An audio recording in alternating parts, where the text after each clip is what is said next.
जय श्री राम। आप सभी का जीवन मंगलमय हो। आप सभी चाहते हैं कि आपके जीवन में समस्या ना हो, तो धर्म की नीतियां, जो सुनीतियां हैं, उन्हें समझना और मानना, स्वीकार करने पर ही समस्याएं की समाधान होगा। धर्म नीतियों को आप लाइक करेंगे, शेयर करेंगे, सब्सक्राइब जो सहमति है सहमत होंगे, जिससे जो व्यवस्थाकार हैं, नीतिकार हैं, उन तक भी संदेश पहुंचेगा कि भारत के अधिकांश लोग धर्म नीतियों को पसंद करते हैं, तो धर्म नीतियों के अनुसार व्यवस्थाएं बनेगी। और subscribe, like, share, follow, comment करने में आपका कोई पैसा नहीं लगता है, कोई अधिक समय नहीं लगता है। इसलिए धर्म के काज के लिए, सत्य कर्म के लिए आप लोग अधिक से अधिक subscribe, like, share, follow, comment करें। समस्या पर चर्चा आज हर जगह सिर्फ समस्या समस्या समस्या की ही चर्चा, या समस्या जिससे है, समस्या का आरोप की चर्चा, प्रत्यारोप की चर्चा, समस्या का समाधान पर विस्तृत उद्देश्य नहीं दिख रहा है। समस्या है क्या? समस्या जो सम से, सत्य ही सम है, जो सम है उससे जब ईर्ष्या होती है, द्वेष होता है, तो वही समस्या होती है। संसार, सत्य का सार ही संसार है। सत्य का तन, सनातन ही ये शरीर है। इसकी जब समझ होती है, स्वीकारता होती है, ध्येय होता है, इसका स्मरण ध्यान रखा जाता है सदैव, तो समस्या नहीं होती है। सिया राम मैं सब जग जानी, करो प्रणाम जोड़ जुग पानी। पूरा जगत सिया राम का ही रूप है।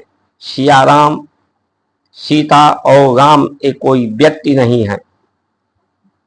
व्यक्ति के रूप में प्रकट जरूर हैं, लेकिन उनमें सूर्य का वंश, चंद्रवंश, रामचंद्र कहते थे, चंद्रवंश, चंद्रवंश यानी चंद्रमा भी है, सूर्य का तेज भी है। और सीता जो धरती की पुत्री, धरती का अंश, उनमें धरती का अंश भी है। और ये आपस में जुड़े हुए हैं, अलग रहकर भी एकजुट हैं, एक दूसरे में समाहित हैं। जिस तरह से पानी है, पानी बूंद बूंद से बनता है, बूंद बूंद इकट्ठा होकर भी पानी बनता है। एक बूंद पानी किसी उपयोग की नहीं होता। उसी तरह से पूरा संसार में एकजुटता हो, सब में सिया राम का दृष्टिकोण हो, सत्य की समानता का दृष्टिकोण हो। भारत की संस्कार संस्कृति कारण कि संसार के होने का कारण क्या है, उद्देश्य क्या है, मनुष्य के जन्म लेने का उद्देश्य क्या है, इस शरीर का उद्देश्य क्या है, परमात्मा है तो उनका उद्देश्य क्या है। उद्देश्यों का आदर ही प्रेम है, सेवा है, संज्ञान है। मृत्यु का कारण क्या है, जन्म का कारण क्या है।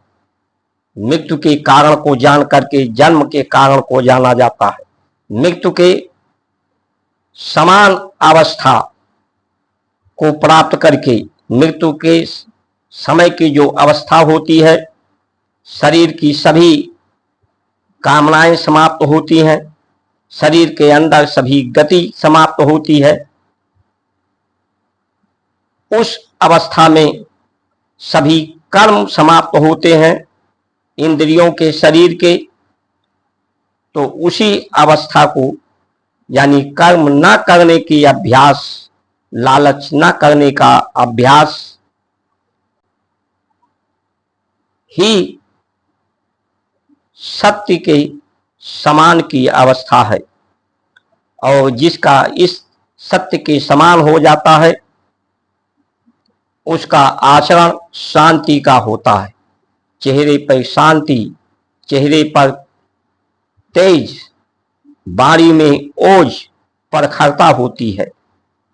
श्रेष्ठ जो लालच होता है व्यक्ति को श्रेष्ठ नहीं होने देता। लालच से इच्छाएं पूर्ण नहीं होती। जीवन का ये देश, क्योंकि जीवन इच्छा के लिए है। इच्छा है तो जीवन है, तो इच्छा है तो उसकी पूर्ति होनी चाहिए।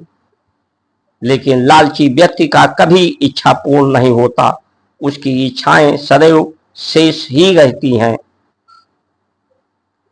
इसलिए लालच ही सभी समस्याओं का कारण है। आज हम अपने महापुरुषों का, परम पुरुषों का, राम के चरित्र का, राम ने कभी अपने को विशिष्ट रूप में प्रस्तुत नहीं किया, एक जनसाधारण की तरह से प्रस्तुत किया है। जनसाधारण की जो आवश्यकताएं होती हैं उसी आवश्यकताओं में ही अपने जीवन को वन में रह करके पूरा किया है।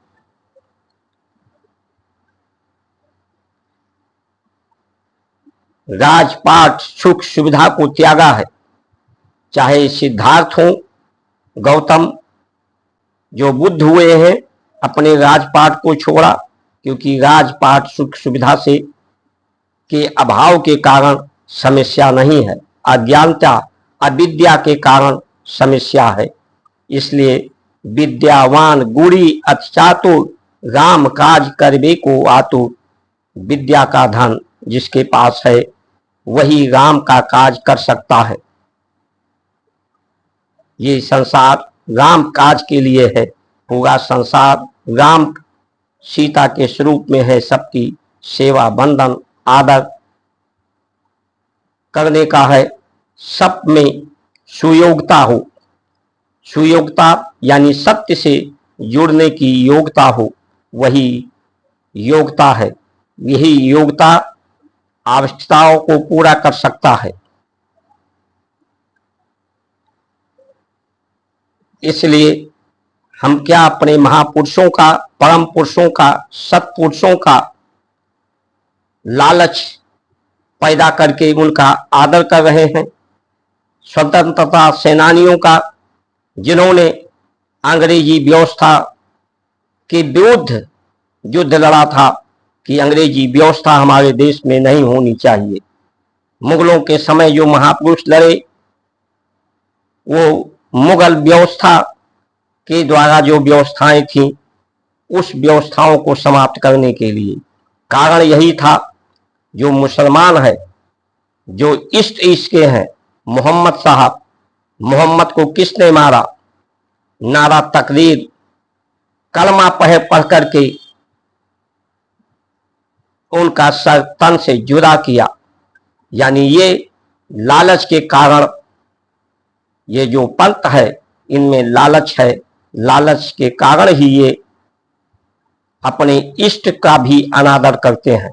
क्रिश्चियन जिसको इष्ट मानते हैं, उन्हें सूली पर किसने लटकाया? अंग्रेजों ने ही लटकाया। यानी इनकी जो व्यवस्था है, अपने इष्ट के प्रति ही इनका अनादर है।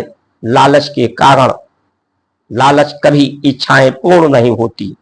इसलिए जो उद्देश्य है, आज हिंदू भी उन्हीं क्रिश्चियन के भाग, मुसलमानों के भाग लालच और लालची के चक्कर में फंसता जा रहा है और अपने उद्देश्य सत्य को, सत्मार्ग को, ओम भूर्भुवः स्वः तत्सवितुर्वरेण्यं भर्गो देवस्य धीमहि धियो यो नः प्रचोदयात्, उस श्रेष्ठ की वगणता को, जो पाप नाशक है, दुख नाशक है, तेज है, ओज है, श्रेष्ठ है, उसी को धारण करके सद्बुद्धि सन्मार्ग पर प्रेरणा करने का जो मंत्र है, मंत्रणा है, सलाह है, उसे ना स्वीकार करके लालच ही समस्या है।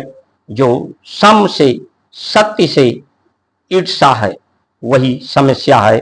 जय श्री राम।